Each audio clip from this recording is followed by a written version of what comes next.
Pelajaran Sekolah Sabat, Selasa 6 Mei 2025. Pelajaran ke-6 triwulan kedua. Judul untuk hari ini, Domba Paskah. Kitab Wahyu menyebut Yesus sebagai anak domba hampir 30 kali. Sejak hari-hari paling awal dalam rencana penebusan, umat Tuhan telah menggunakan anak domba sebagai simbol dari Mesias yang akan datang. Habel mempersembahkan dari anak sulung kambing dombanya. Dan sebelum Israel meninggalkan Mesir menuju tanah perjanjian, mereka diperintahkan untuk menebus setiap anak sulung atau hewan dengan seekor anak domba berumur 1 tahun. Keluaran 12 ayat 5. Bacalah Keluaran 12 ayat 1-11, Yesaya 53 ayat 7 dan 8, 1 Korintus 5 ayat 7 dan Wahyu 5 ayat 6. Apakah yang ayat-ayat ini ajarkan kepada kita tentang Yesus sebagai korban Paskah?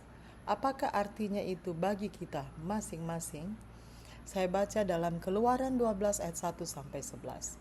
Berfirmanlah Tuhan kepada Musa dan Harun di tanah Mesir, bulan inilah akan menjadi permulaan segala bulan bagimu. Itu akan menjadi bulan pertama bagimu tiap-tiap tahun. Katakanlah kepada segenap jemaah Israel, pada tanggal 10 bulan ini diambillah oleh masing-masing seekor anak domba, menurut kaum keluarga, seekor anak domba untuk tiap-tiap rumah tangga. Tetapi jika rumah tangga itu terlalu kecil jumlahnya untuk mengambil seekor anak domba, maka ia bersama-sama dengan tetangganya yang terdekat ke rumahnya haruslah mengambil seekor menurut jumlah jiwa tentang anak domba itu. Kamu buatlah perkiraan menurut keperluan tiap-tiap orang. Anak dombamu itu harus jantan, tidak bercela, berumur 1 tahun. Kamu boleh ambil domba atau kambing.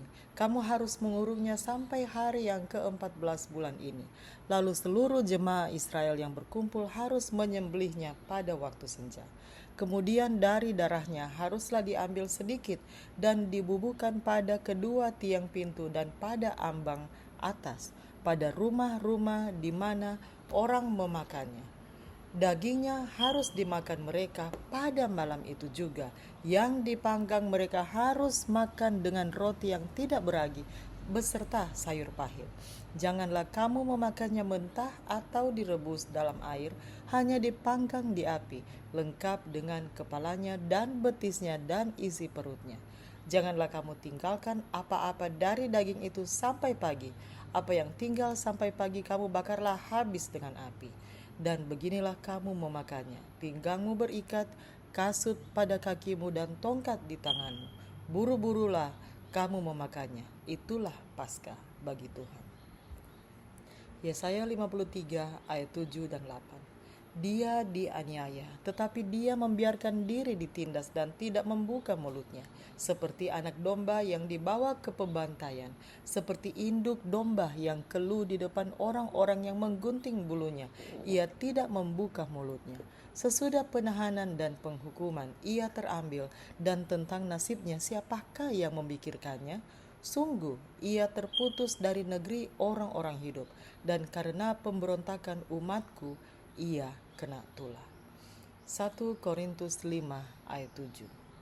Buanglah ragi yang lama itu, supaya kamu menjadi adonan yang baru, sebab kamu memang tidak beragi, sebab anak domba Paskah kita juga telah disembelih, yaitu Kristus.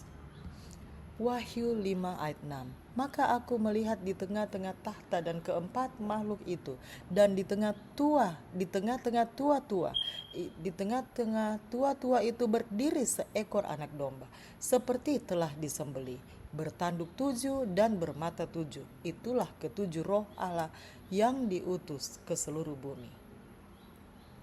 Bertahun-tahun setelah kematian, kebangkitan, dan kenaikan Kristus, Petrus merenungkan apa yang telah terjadi, dan dia menulis, sebab kamu tahu bahwa kamu telah ditebus dari cara hidupmu yang sia-sia yang kamu warisi dari nenek moyangmu itu, bukan dengan barang yang fana, bukan pula dengan perak atau emas, melainkan dengan darah yang mahal, yaitu darah Kristus yang sama seperti darah anak domba yang tak bernoda dan tak bercacat.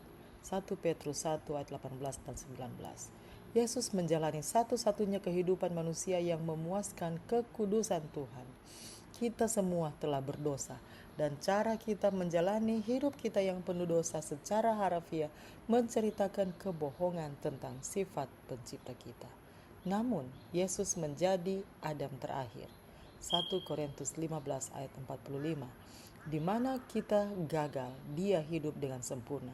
Dalam kemanusiaannya, dia adalah puncak teladan dari ras manusia. Dia mencerminkan kemuliaan Tuhan dengan sempurna. Jika kamu telah melihat aku, katanya kepada Filipus, kamu telah melihat Bapa. Yohanes 14 ayat 9. Sementara itu, Yesus disalibkan pada Paskah lebih jauh menunjukkan bahwa dia adalah antitipe anak domba. Dalam Yohanes 18 ayat 19-20, Yesus berkata bahwa dia berbicara secara terbuka tentang ajarannya, secara paralel mengenai anak domba Paskah. Dalam Keluaran 12 ayat 5 dan 6, Bani Israel diperintahkan untuk memilih seekor anak domba untuk Paskah dan memeliharanya atau menunjukkannya pada hari-hari menjelang pengorbanan. Ketika imam besar menanyai Yesus tentang ajarannya, dia membuat referensi pada fakta bahwa dia sendiri telah ditunjukkan secara terbuka di bait suci untuk dipertimbangkan semua orang. Hidupnya, pekerjaannya, pengajarannya, semuanya mengungkapkan siapa dia sebenarnya. Dia adalah anak domba yang tidak bercela, ekspresi paling kuat dari kebenaran dan kemuliaan Tuhan. Apa sajakah cara agar kita dapat lebih mencerminkan karakter Yesus yang sempurna dalam kehidupan kita sendiri? Demikianlah bacaan pelajaran Sekolah Sahabat Selasa 6 Mei 2025. Sampai bertemu di bacaan pelajaran Sekolah Sahabat hari berikutnya. Tuhan memberkati.